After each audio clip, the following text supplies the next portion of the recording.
Welcome to my YouTube channel literature and life. दोस्तों, सबको मेरे ये यूट्यूब चैनल लिटरेचर और लाइफ पर स्वागत है। आज इस वीडियो में मैं आपके लिए लेके आया हूँ निज़म एज़ेकल के द्वारा लिखी गई poem goodbye party for miss Pushpa TS का एग्जामिनेशन पॉइंट ऑफ व्यू से एक बहुत ही ज़्यादा इंपॉर्टेंट लॉन्ग क्वेश्चन। इससे पहले कि हम लोग अपने क्वेश्चन की तरफ आगे बढ़े, थोड़ा सा हम लोग निज़म एज़ेकल के बारे में जान लें। Goodbye party for miss Pushpa T S was written by Nissim Ezekiel, one of the India's foremost Indo Anglian poet.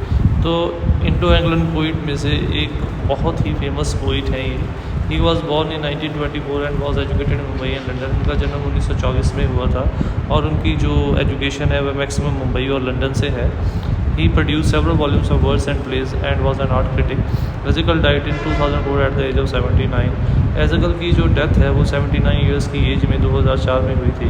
Most of Ezekiel's poetry is for adult as it is serious and quite difficult to understand. ज़्यादातर उनकी poetry जो है वो adults के लिए लिखी गई है, जो बहुत ही सीरियस इन कंटेंट है, जिसे समझना इतना आसान नहीं है। In this poem, however, Ezekiel used simple Indian English, but जहाँ पे उनकी मैक्सिमम पोइट्री डिफ़िकल्ट है, डिफ़िकल्ट टू अंडरस्टैंड है, यहीं पे उन्होंने ये जो पोइम है वो सिंपल इंग्लिश में लिखी है, जो इजी टू अंडरस्टैंड है। Here he is making gentle fun of the people who can not speak English properly by including in the poem common mistakes made by speaker whose mother tongue is not English.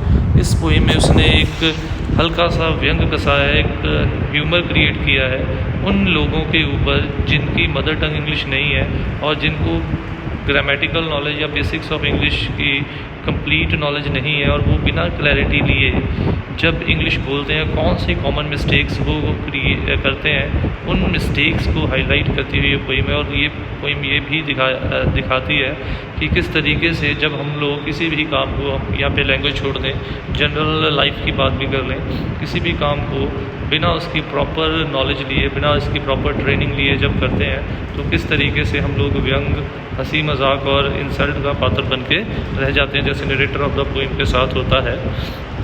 There are कौन कौन सी mistakes होती हैं? Grammatical mistakes, strange arrangement of words and phrases, अजीब तरीके से lines का बनाना बनतर, and idioms which are direct translation, direct अपनी लैंग्वेज मदर टंग या नेशनल लैंग्वेज को डायरेक्ट इंग्लिश में बिल्कुल हूबहू उसी तरीके से ट्रांसलेट कर देना। They all sound very odd in English, और जब हम लोग उसको डायरेक्टली बिना उसकी सेंस बनाए इंग्लिश में ट्रांसलेट कर देते हैं तो कई बार वो बहुत ही कंफ्यूजिंग और मीनिंगलेस मीनिंग भी या डबल मीनिंग भी क्रिएट करते हैं। The poem is in the form of speech made by one of miss पुष्पा's फ्रेंड। ये पोइम बेसिकली एक भाषण के रूप में है जो कि मिस पुष्पा के एक कोलीग ने दिया था जब मिस पुष्पा को एक अलविदा पार्टी दी जा रही थी, जब वो अपने फर्दर कैरियर के लिए, अपने फ्यूचर प्रॉस्पेक्ट्स के लिए विदेश जा रही थी।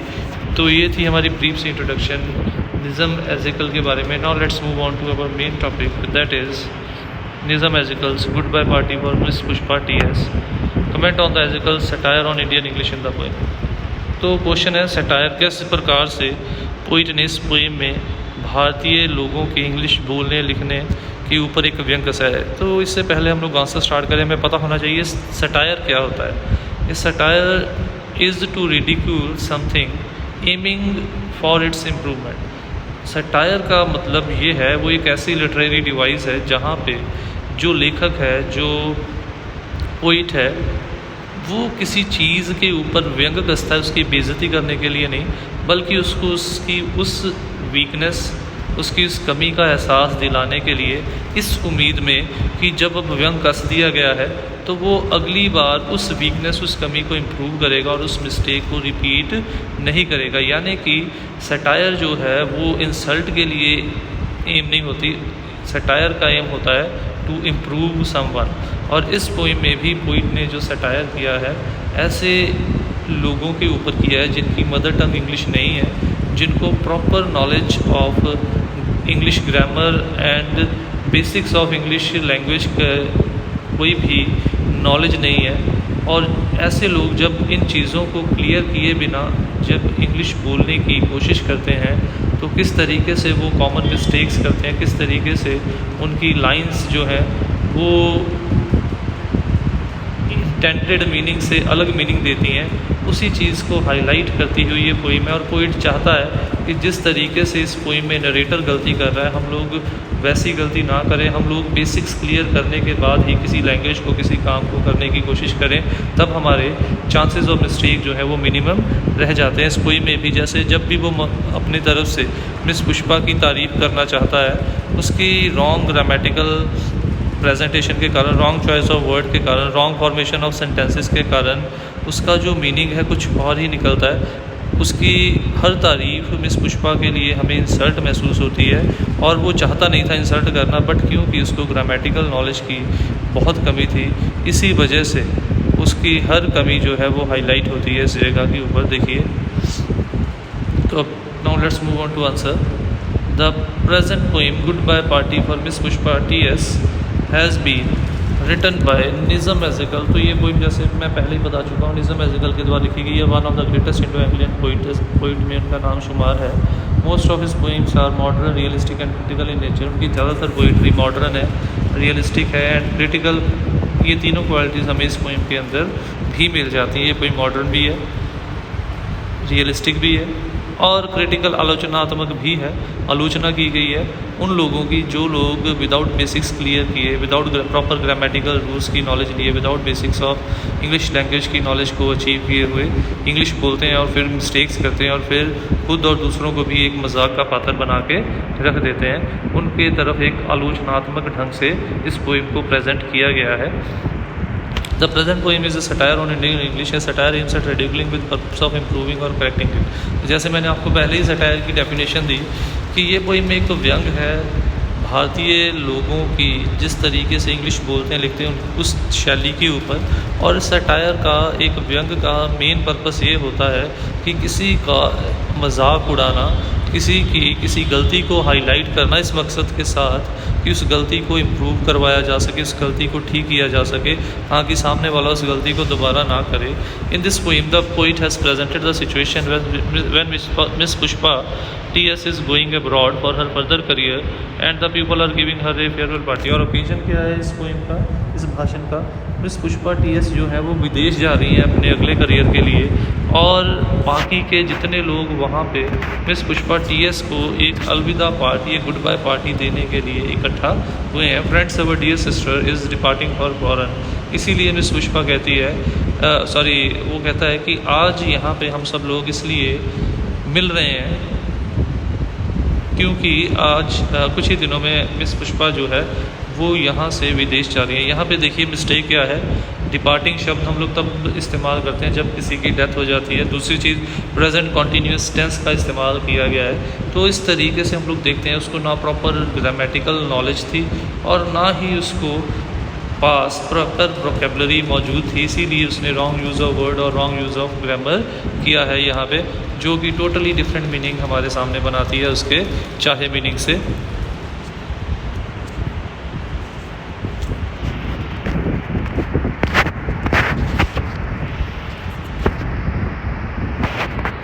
देखिए आगे,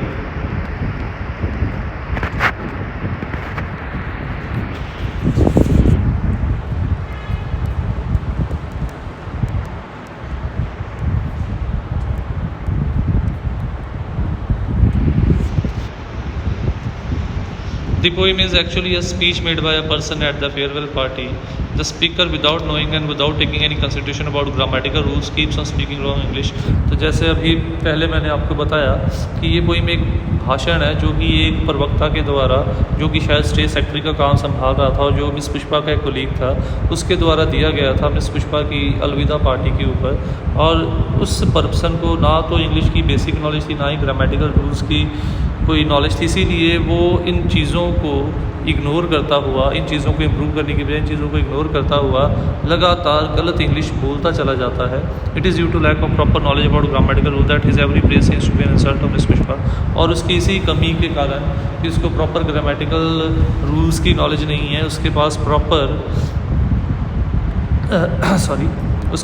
proper basics of English language की क्लैरिटी नहीं है, उसके पास प्रॉपर वोकैबुलरी नहीं है।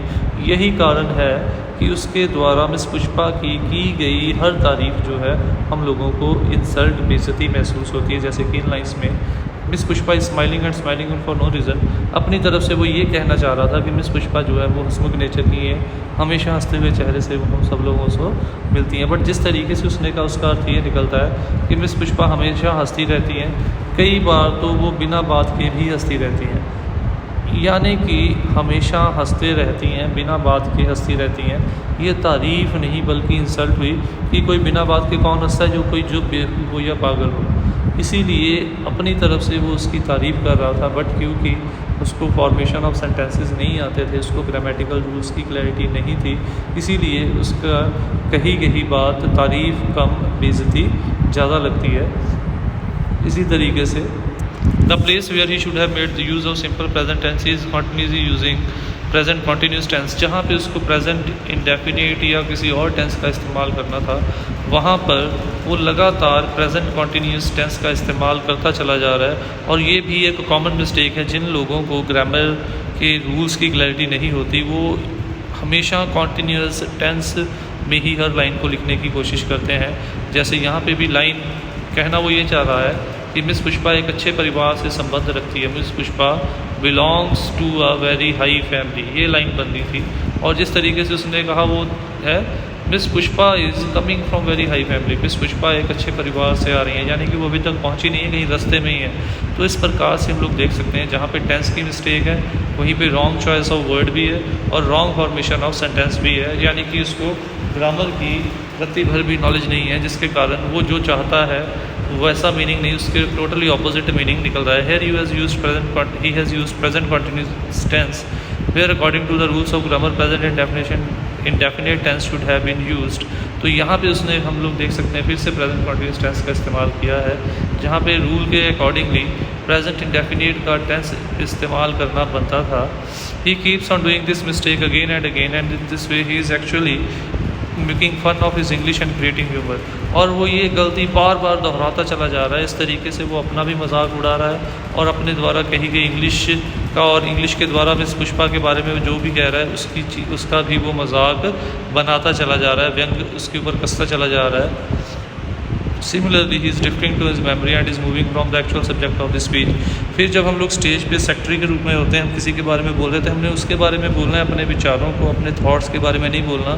बट यहाँ पे भी वो गलती करता है, वो मिस पुष्पा के बारे में बोलने की बजाय वो अपने यादों के बारे में अपने बारे में बोलना शुरू कर देता है, जो कि वहाँ पे बिल्कुल भी ज़रूरी नहीं था, जो वहाँ पे बिल्कुल इररेलेवेंट था। Surat yes once I stayed in Surat that was a long time ago, यानी कि वहाँ पे सूरत, वहाँ पे वो उसके फादर के बारे में बताना था, उसने ये थोड़ी बताना था कि वो भी सूरत गया, वहाँ पे रहा है, उसके अंकल की एक फ्रेंड की वाइफ ने उसको खाना खिलाया था। ये चीज़ें वहाँ पे बिल्कुल भी इम्पॉर्टेंट ज़रूरी नहीं थी, बट क्योंकि फिर से उसको किसी प्रकार की प्रॉपर नॉलेज नहीं है, बेसिक्स की क्लैरिटी नहीं है, इसीलिए वो मिस पुष्पा के बारे में बताने की बजाय अपने बारे में बताना शुरू कर देता है। There are many statements in the poem where the meaning is not clear और the meaning is totally different from the intended meaning. ऐसी बहुत सारी स्टेटमेंट है पोएम के अंदर जहाँ पे मीनिंग क्लियर नहीं होता या फिर कोई और ही मतलब लाइन का निकल आता है, जैसे this all happen due to his lack of knowledge of basics of English. और ये भी उसकी उसी कमी के कारण है क्योंकि उसको इंग्लिश के बेसिक्स की नॉलेज नहीं है। For example in the last speaker says now I ask the speaker to speak and afterward Miss Pushpa will do the summing up। तो इन लाइन में भी जो वो कहता है, जो मतलब निकलता है वो ये है कि अब वो चाहता है कि सभी प्रवक्ता स्टेज पे आए और मिस पुष्पा के बारे में बोलना शुरू कर दें और मिस पुष्पा उस चीज़ का कंक्लूज़न करे। और जबकि वो कहना क्या चाह रहा था, कहना ये चाह रहा था अब एक एक करके बाकी प्रवक्ता आएंगे, यानी एक एक करके आएंगे स्टेज के ऊपर। जब मैं स्टेज छोड़ूंगा, किसी का नाम लेके छोड़ूंगा, मेरे बाद ये आएंगे, मैं ये नहीं कहूँगा सारे जन स्टेज पे आ जाए, सारे जन स्टेज पे आ जाएंगे तो कन्फ्यूज़न क्रिएट होगा। और यहाँ पे वो कहना ये नहीं चाह रहा था, बट जिस तरीके से उसने सेंटेंस को फॉर्म किया उसका मीनिंग यही निकल आया कि वो ये चाहता है, जिस तरीके से उसने सेंटेंस को फॉर्म किया तो उसका मीनिंग ये निकल आया कि वो चाहता है कि सभी एक साथ बोलना शुरू कर, स्टेज पे और एक साथ बोलना शुरू कर दे। Here he actually want to say that now one by one rest of speaker will give their views about miss Pushpa. यहाँ पे वो एक्चुअली में कहना ये चाह रहा था एक एक करके सभी प्रवक्ता मिस पुष्पा के बारे में अपने विचार रखेंगे। But the way he has spoken it appear that he is inviting all the speaker at once.